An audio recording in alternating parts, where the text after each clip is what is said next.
Hello and welcome to Justice. I'm Judge Jeanine Pirro. Thanks for being with us tonight. So, you were worried about Donald Trump running the country? I'm more worried about two documented liars running the country. Hillary Clinton, who can't keep her story straight, whether it's the emails, Benghazi, or dodging those bullets on that tarmac in Bosnia.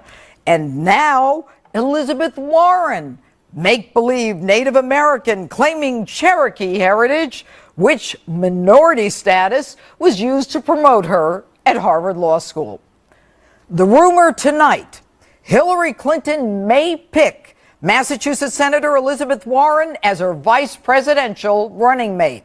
And this weekend is the audition for Warren to prove her vice presidential bona fides. I just learned that Crooked Hillary, along with her friend, you know, she's got this goofy friend named Elizabeth Warren. She's on her Twitter ad. She's a goofus. She is a goofus. So, Elizabeth, you ever see her? I mean, this woman, she's a basket case. By the way, she's done nothing in the United States Senate.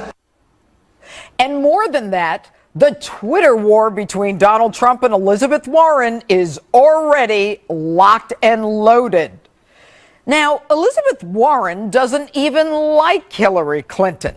She wrote a well-publicized critique of Hillary and her big bank connections and protections, saying that Hillary was initially opposed to an overhaul of the bankruptcy laws, but after receiving a $140,000 contribution from banking industry executives, voted in their favor, arguing that big banks were part of Clinton's constituency. Hillary has recently offered a flip-flop explanation. This is it. She wanted to protect vulnerable women and their children who were receiving child support from the risk that child support might end if the spouse went bankrupt. And Elizabeth Warren doesn't even support Hillary Clinton. In fact, she is still cheering Bernie Sanders on. No surprise there. Elizabeth, like Bernie, is a progressive, shall we say, socialist. The Bernie-Elizabeth love fest is well documented. Bernie saying that unlike Hillary, Elizabeth is the real champion who will take down Wall Street. So, what's going on here? Aside from the fact that politics makes strange bedfellows, we're in the middle of the preview of the real 2016 presidential race. But then again, people don't vote for president based on the person running for VP. So what is this all about? If the rumor is true, it's about Hillary trying to deflect her big Wall Street and big bank sellout. It's about the Bernie Sanders millennials never voting for Hillary and using Elizabeth Warren to bring them in. It's about how Elizabeth Warren, it's making her the pit bull going after Donald Trump, while Hillary makes, well, ladylike. It's about shutting up Bernie at this summer's Democrat presidential convention. It's about Hillary doubling down on her woman card because, after all, Hillary is a proponent of women. Or is she? Take a listen. She's married to a man who was the worst abuser of women in the history of politics. She's married to a man who hurt many women, and Hillary, if you look and you study, Hillary hurt many women, the women that he abused. And Hillary was an enabler, and she treated these women horribly. Just remember this. And some of those women were destroyed not by him, but by the way that Hillary Clinton treated them after everything went down. So just remember that, folks. Now, I have a feeling we're going to be hearing names like Paula Jones, Jennifer Flowers, Juanita Broderick, Monica Lewinsky, and other such women.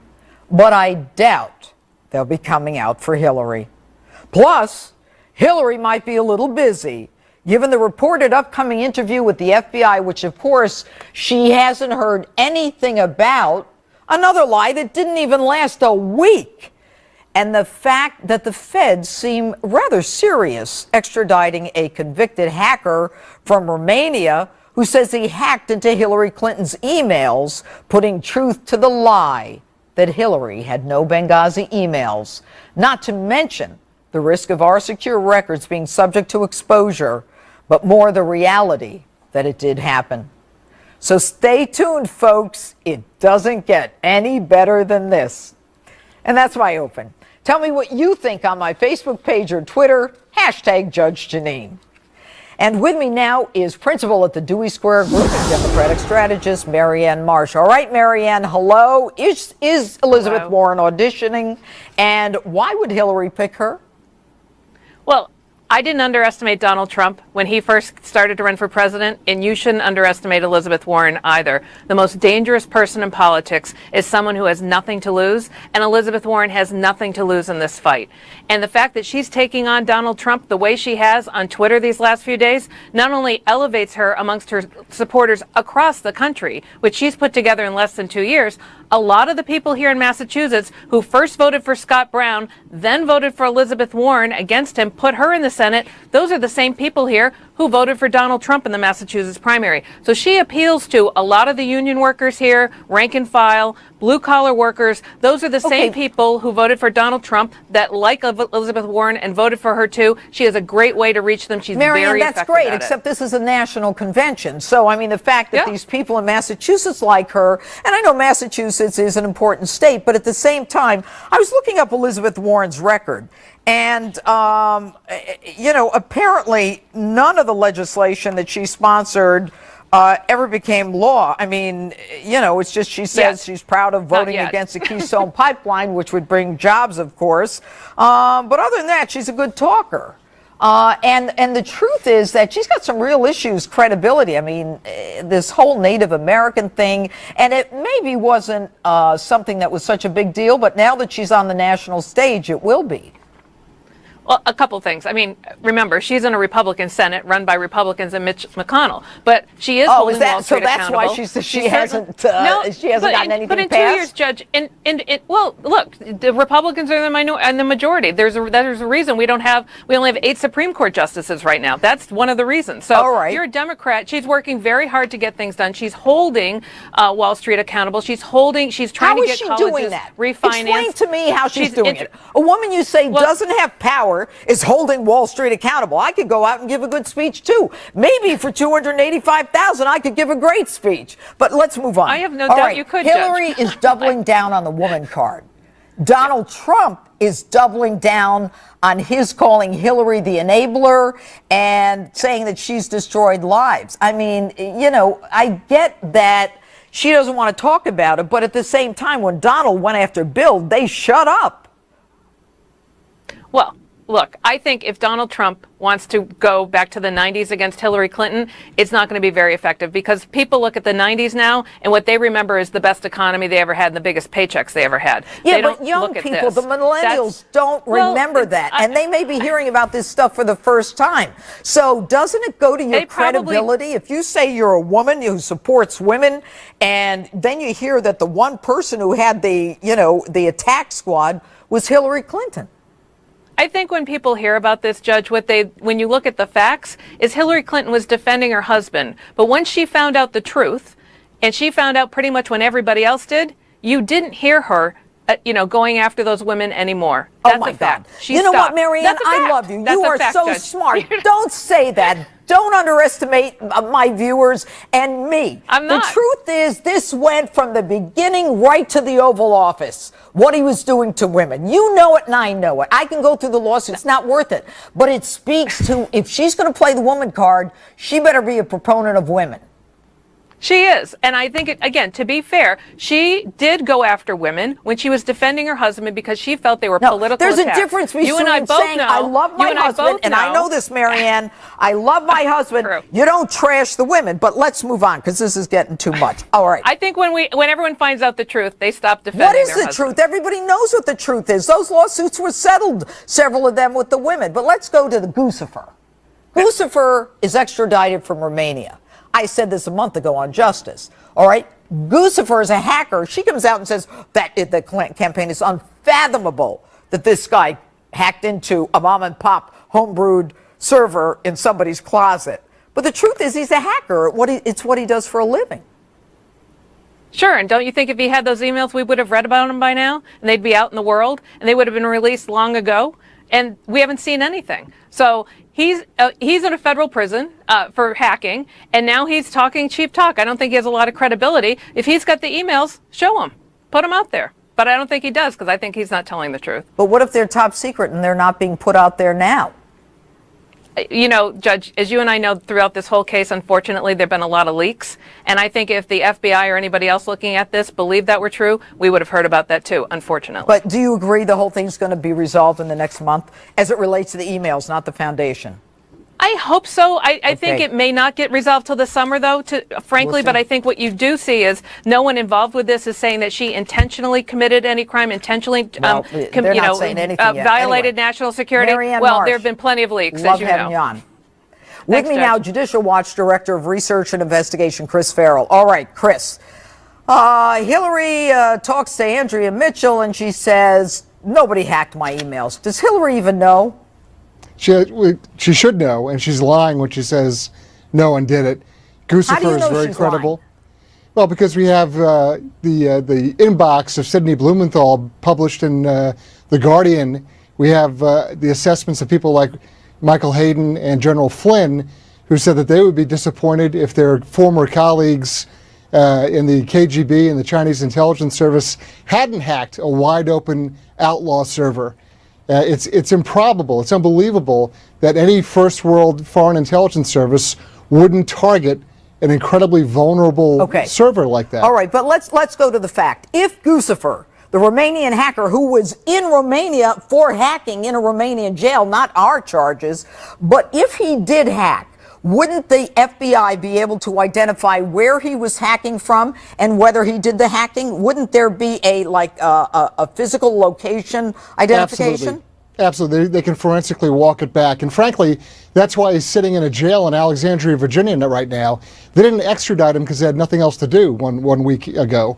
And there's a reason he's been brought back to the United States, and that's to provide evidence or testimony about how he entered into her server and what he saw there. You know what's interesting? There's a quote, and when I was reading the reports, he says, it was like an open orchid. The ease with which he hacked her emails. He also said that there are at least 10 other entries or hacks by other entities that he could identify just by roaming around the server itself. And there has been a suggestion that the Russians and the Chinese and maybe even the Israelis, and you can tell by the IPs, were hacking into it as well. And that's exactly what you would expect. You know what, Chris? The Judicial Watch has been the one consistent pursuer of the truth. I mean, you know, you've got Congress and oversight and all that, but you guys have taken it right to the courts. Do you think that the federal courts are going to do the judges anything about the fact that these State Department attorneys went in and said, we've got nothing, and swore to a federal judge that they had nothing that was in response to a freedom of information? Isn't it more than just about Hillary and Uma? Doesn't it go down the pike? It absolutely is, and that's why in our litigation, where we've been granted discovery, in the next 8 weeks, we will take the sworn depositions of Hillary Clinton's inner circle, people like Huma Abedin, Cheryl Mills, the Assistant Secretary of State Patrick Kennedy, and others. And frankly, it's only through our litigation that the public knows any of this. And we'll continue to press forward, and as we take these depositions, we'll make them public. People will be able to read and hear for themselves what was going on and what the story is. All right, Chris, but you know what doesn't make sense to me? Okay, I was a prosecutor for 30 years, okay? If the FBI has a pending investigation, it is rare that they let a civil deposition precede their questioning or their resolution of their case because they don't want it messed up. But if a federal court has said you can question Hillary, Uma, and the rest of them, then you're going to do it, right? Can the feds stop you? I mean, they could probably intervene if they wish to, but I can tell you that I, too, before I came to Judicial Watch, I was a special agent of Army counterintelligence. I've done investigations on unlawful disclosure of national defense information exactly like this. And so, you know, I'm not guessing at this. I've done it for a living, just as you've been a prosecutor, and you know that we're going to press forward very aggressively with our case to get the facts out. Whether the FBI does or doesn't move forward, or whether Attorney General Lynch chooses to block any kind of movement by the FBI to seek an indictment, you know, we have our own civil track. Judge Emmett Sullivan doesn't think this is funny. Oh, I know. You know, he asked the Justice Department attorney who authorized the use of the server.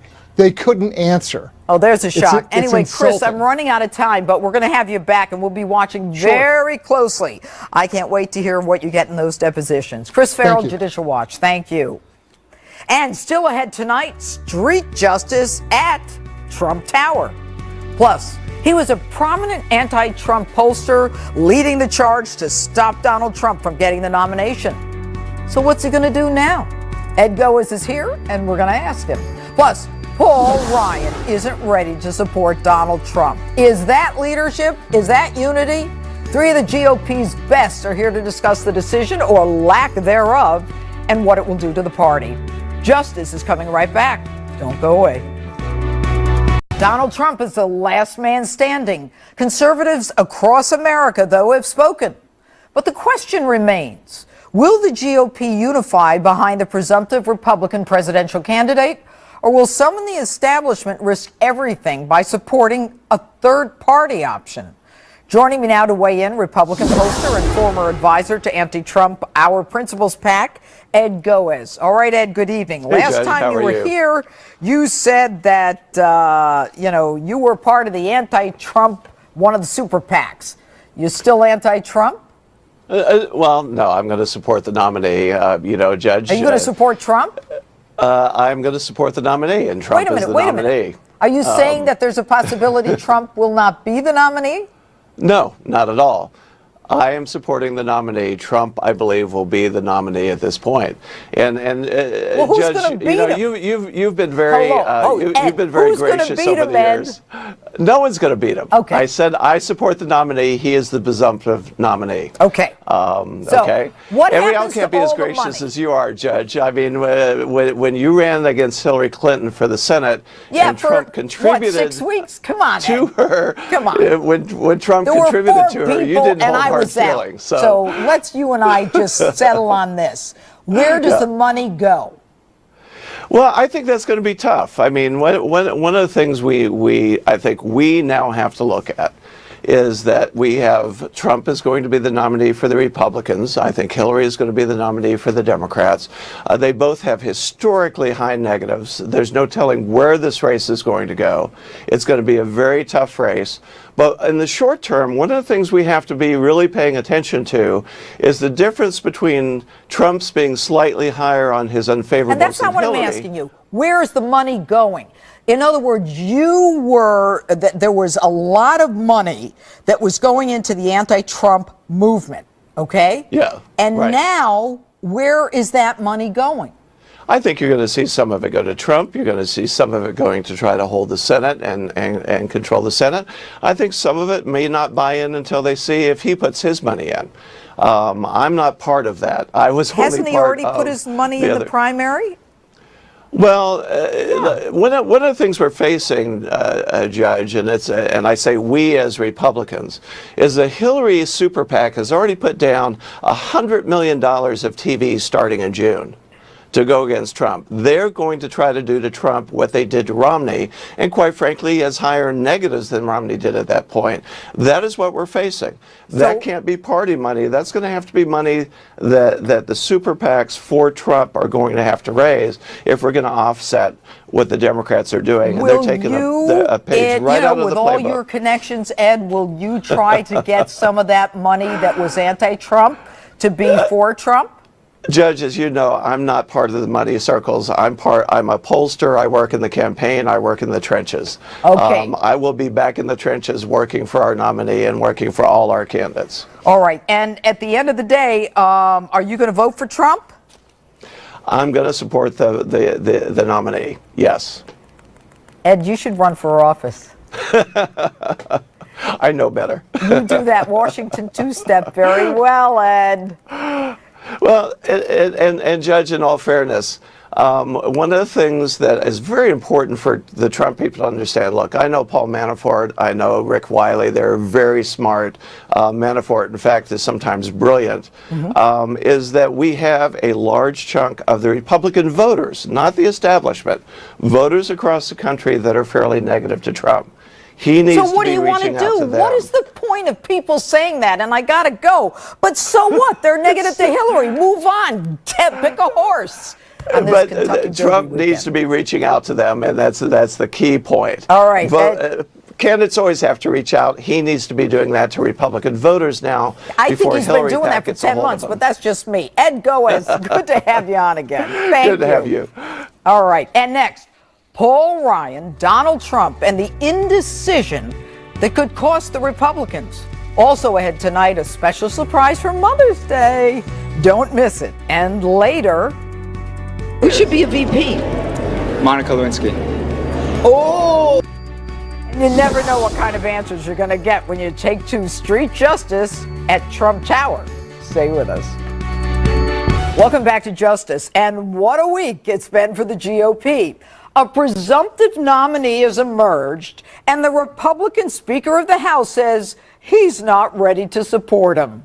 A lot of talk about this with my next guest. Joining me now, Jeff Bewley, General Counsel to the New York State Republican Committee, and Tom Doherty, public strategy firm Mercury LLC. Tom was also a senior advisor to former Governor George Pataki, and we all work together. All right, so we're all pals here. We are. For a long time. All right, now, for the party that usually rallies around its presumptive nominee, there is this incredibly grudging, not even acceptance.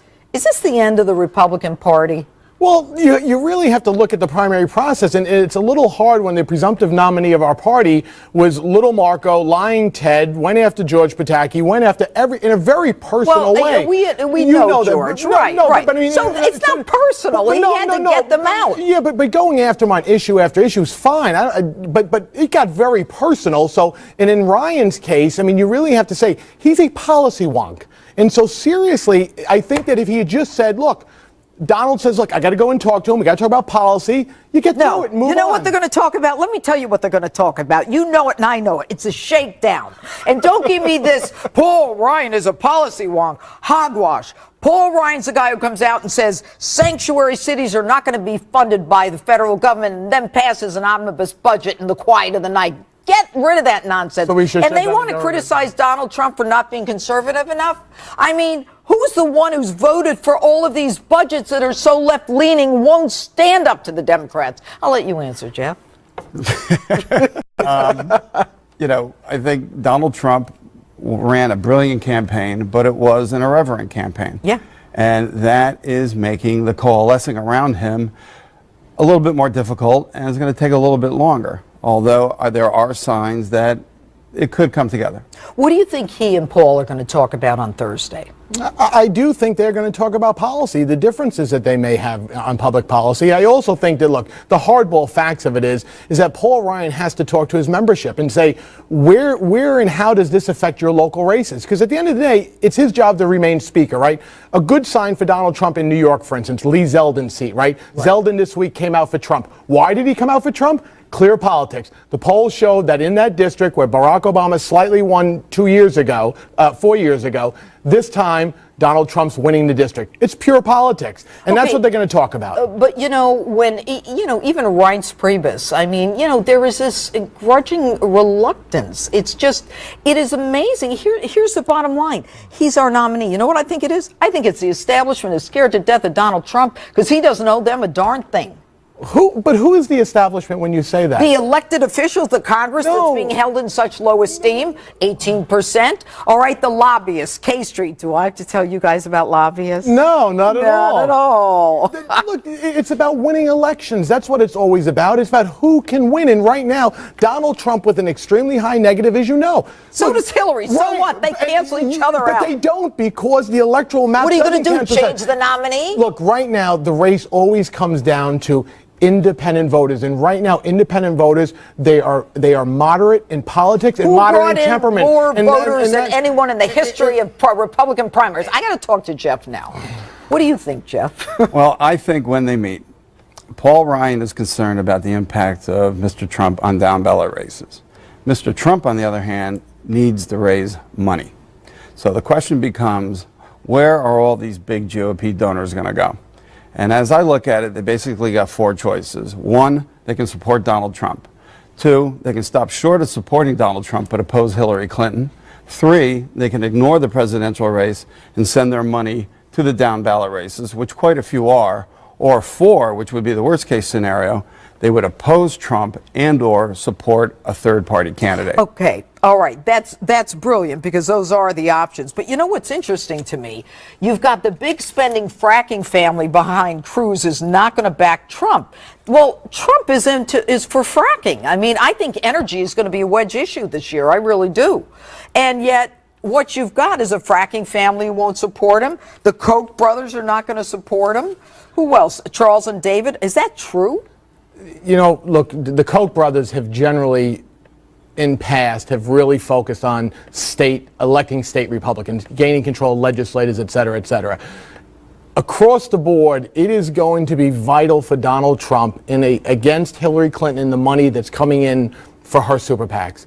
He needs to start getting some of these people that you have mentioned. And at the end, what has hurt him is when a Cruz supporter has felt the wrath of the lying Ted. It's personal. But Ted did lie. He did lie about Ben Carson getting out of the primary. That's bad stuff. But continuing that and continuing it, it's time to make peace.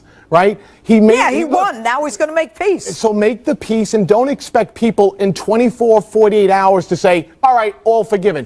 Give them time. Somebody like that who's been a huge Cruz supporter, I would expect that over time they'll come back into the fold. What do you think, Jeff? Well, I think they need to move some of these big donors who are going to, right now, are committing to the down ballot races and not the presidential race, to get them to commit to the presidential race. For example, another Cruz PAC, Keep the Promise PAC, which is Robert Mercer and Kellyanne Conway. Kellyanne Conway, I read, made a statement that, well, supporting Donald Trump and opposing Hillary Clinton are two very different things. So they seem to be headed toward, well, they'll get involved. They may not say they like Donald Trump, but they'll say they're against Hillary Clinton. So that's helpful. So they're trending in the right direction. But what's the day without a rationalization, huh? But you know, the good news for your candidate, Donald Trump, is that right now, both Democrats and Republicans at the congressional level say he's not affecting down ballot. Okay. Tom Doherty, Jeff Bewley, my friends, thanks for being with me. Happy Mother's Day. Well, thank you. And to your mom, too. Thank you. And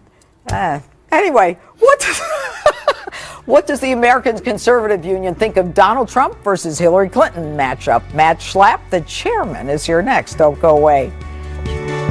Paul Ryan, House Speaker, deepening the GOP divide, saying he is not yet ready to support Donald Trump. Take a listen. To be perfectly candid with you, Jake, I'm just not ready to do that at this point. I'm not there right now. And I hope to, though, and I want to. But I think what is required is that we unify this party. And I think the bulk of the burden on unifying the party will have to come from our presumptive nominee. I think that he needs to do more to unify this party, to bring all wings of the Republican Party together, and then to go forward and to appeal to all Americans. Trump expressed surprise over Ryan's comments that he would not yet support him. The two are now set to meet this coming Thursday. With me now, American Conservative Union Chairman and former White House political director under President George G.W. Bush, Matt Schlapp. All right, Matt, what you've got is the Speaker of the House saying that Donald Trump has to unify the party. Wouldn't you say Donald has already unified 10.5 million voters, and that Paul Ryan, as a speaker, ought to get behind Donald Trump? Or am I wrong? Well, I just think for elected Republicans, this is very tough because Donald Trump has been running against them. And he's gotten more Republican votes in these primaries than we've seen by any Republican candidate in my lifetime. And it's hard for these people that are elected Republicans because he's run against their failure to stop these Obama radical policies. And you can just tell they're still it's hard for them to swallow Donald Trump. You know what's ironic? They didn't like Ted Cruz either. They didn't like either of the messages that the voters were sending. because those voters are saying we want to try a whole new way of doing business. Well, you know, it's interesting when you say that Trump was running against their failures. You know, when they accused Donald Trump of not being conservative enough, the truth is that some of them were elected to do certain things, Tea Party candidates, and they just, you know, engaged in the Washington two-step. So, you know, are the Republicans strapping bombs to their chests and just saying, let's blow up the whole party, not support him, and let Hillary win? Or there's talk of this guy, Gary Johnson, who apparently is already on the ballot in 50 states. I think we have a picture of him, you know, running as a third-party libertarian. What do you think of that? Let's be clear about this third-party option. First of all, Gary Johnson admits that he gets stoned every day. Yeah. I'm not so sure we really think that makes a lot of sense for that person to have the nuclear codes on his desk. Second of all these people who are saying, well, let's get a third-party conservative Republican to run against Donald Trump and Hillary Clinton. The deadlines in these states are almost passed. They don't even have a candidate. And every day they hem and haw over embracing Donald Trump. They're doing nothing but help Hillary Clinton. It's very clear in this country. We elect either Democrats or Republicans in the modern political times. And if you're not for Donald Trump, then you are for Hillary Clinton. And let me tell you something. I'm going to fight them until my last breath in my body. Another Clinton presidency, that's a disaster, especially for people who say that Obama has been destroying the country. And, you know, the other piece to it is the possibility of Elizabeth Warren being the VP. I mean, talk about, you know, the move as a progressive Democrat to socialism. You know, that would be a problem, too. But what do you think that Trump and Paul Ryan are going to be talking about at their meeting on Thursday? You know, I think you said it earlier. You called it a shakedown. I don't know if I'd use those terms, Judge. But I do think that Paul Ryan is hearing from his House members. Yeah. And we've got more Republican House members than we've had in a generation. And some of them are worried about the effect of Trump. There's no question about it. They're in purple states, purple districts, they're in blue districts. But the fact is this. At the end of the day, Paul Ryan's going to back Donald Trump. Paul Ryan's going to be the chairman of the convention in Cleveland. He has to back the nominee.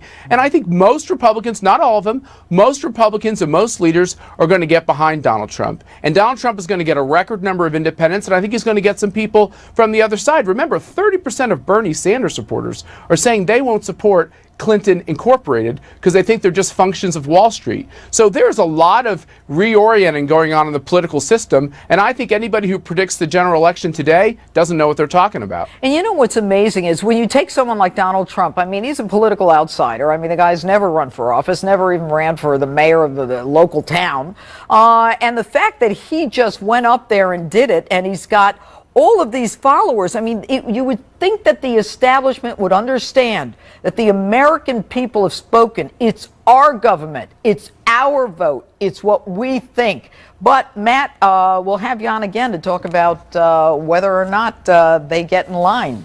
Anyway, Matt Schlapp, thanks so much for being with us. And Street Justice is still ahead tonight, plus a surprise phone call for Mother's Day next. Welcome back to Justice. Before Street Justice, I want to take a moment tonight to wish all the wonderful mothers out there a very happy Mother's Day tomorrow, especially my own beautiful mom, Esther Ferris from upstate New York, who joins me now by phone. Hi, Mom. Hi, sweetheart. Are you watching the show? I sure am. And what did you think of it? Excellent, always. All right, folks, you're looking at some photos of my mom. Mom, there are pictures of you on the TV. There's a picture of you and Dad from a long time ago with a dress, Mom. I don't know if you remember that pink one.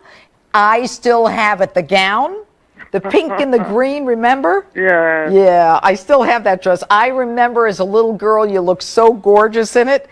And there's a picture, Mom, of you and me on the left and Lulu on the right. And speaking of my sister Lulu, I called and wished you happy Mother's Day first, didn't I, before Lulu? You certainly did. By the way, Jeanine, you're a little bit thin, honey. You have to gain some weight. Okay. Now, I want to tell everybody, she tells me that every weekend, because after every show, I call my mom, and I say, hi, Mom, did you like the show? And she always says, you look good, but you're too thin. Are you sleeping?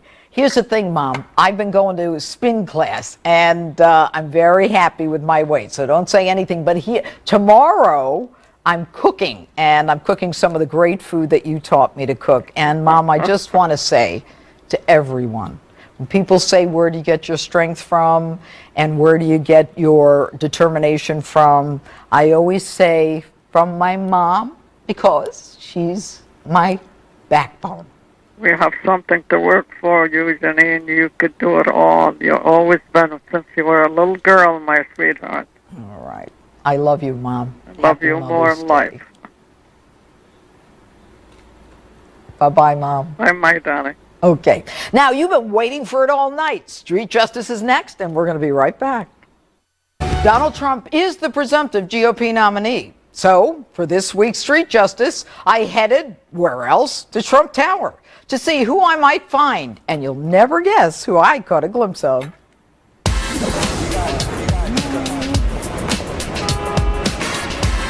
Okay. All right. Oh, thank you. You do? Yes, I do. What does Trump Tower tell you about what kind of president Donald Trump would be? I think he'd be an awesome president. What do you think of it? It's typically Trump. Okay. Lots of gold.